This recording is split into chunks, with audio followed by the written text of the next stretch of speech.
조국 정경심 교수 항소심 재판에서 사모펀드 관련 업무상 횡령, 미공개 정보 이용 장외 매수 12만 주 취득의 자본시장법 위반 및 이에 따른 범죄 수익 은닉 거짓 변경 보고에 의한 자본시장법 위반 등에 대해서는 모두 무죄가 내려졌습니다.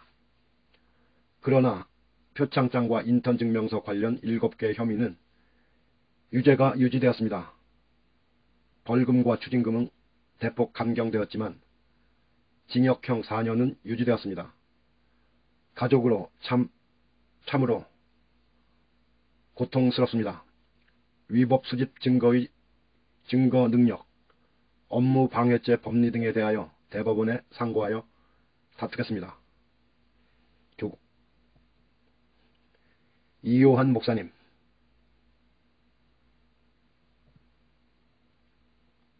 정경심 교수의 2심 재판에서 조민 7개 경력 확인서 전부 허위라는 결론 유지, 입시제도 근본 무너뜨려라고 하는데 한동안 말을 할 수가 없었습니다.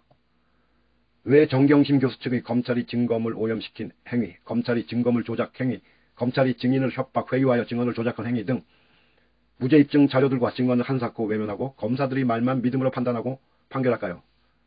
가제는 개편이라서 그런 것입니까? 이는 증거재판주의 근본을 무너뜨린 것입니다. 의심스러울 때는 피고인의 이익으로 의 원칙을 깨어버린 억지스러운 판결로밖에 보여지지 않습니다. 그리고 조민희가 유죄라면 이명박근혜 당시 입학사정관제로 대학에 입학한 모두가 유죄가 된다는 사실을 왜 간과하고 있는 것일까요? 참으로 정의가 무너진 시대에 살고 있습니다. 조국 전 장관에게 국힘당이 정경심 교수가 기소되면 사퇴할 거냐면서 계속 말했던 것이 생각납니다. 적폐들이 살기 위해서는 정경심 교수가 반드시 유죄여야만 한다는 것을 증명하는 것일까요? 이를 증명하듯 이 재판은 처음부터 검찰과 사법부가 그들의 기득권을 걸고 벌인 정치재판이 아닌가요? 그러니 검판이 거대한 카르텔 앞에 상대적 약자인 조국 전 장관과 가족들은 기획된 희생양으로밖에 보여지지 않는 현실에 이제는 분노보다 슬픔이 밀려옵니다. 이 나라의 적폐 중 적폐들인 정치 검판들이 또아리를 틀고 있어 정경심 교수가 무죄 판결을 받는 일은 판검들이 자신들이 무덤을 파는 일로 혁명이 일어나 세상을 바꾸는 일보다 더 어렵다는 생각이 듭니다. 참으로 정경심 교수에게 4년을 선고한 재판부가 뇌물 몇십억 박근혜에 바치고 불법 경영권 승계 과정에서 수많은 범죄를 행한 삼성 이재용을 2년 6개월 선고했고 법무부는 가석방으로 풀어주는 행위를 볼 때 정의 실현을 기대한 자신이 참으로 어리석었다는 생각을 해봅니다.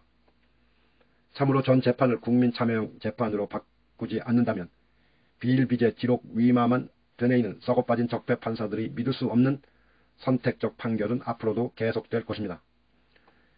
정경심 교수 2심 판결을 보고도 사법개혁, 검찰개혁을 말하지 않는 민주당과 민주당 대통령 후보는 뭐라고 대답 좀 해보세요. 이번 판결은 죄가 없어도 죄를 만들어 당신들에게도 곤욕을 치르게 할 수 있다는 정치 검판들의 협박으로 보여지지 않습니까? 180여석으로 이를 개혁하지 않는다면 국민들이 개혁 염원을 무시하는 것으로 대통령은 아예 꿈도 꾸지 말아야 할 것입니다. 참으로 이번 판결로 조국 전 장관과 그 가족에게는 위로의 말밖에 전할 수 없지만 적폐들의 마지막 몸부림에 지치지 않았으면 합니다.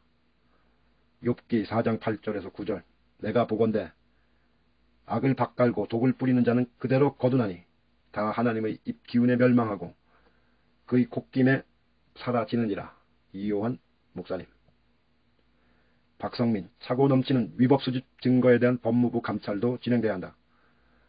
언제나처럼 그 고통의 길 끝까지 함께합니다. 조국, 정경심, 무죄. 박성민.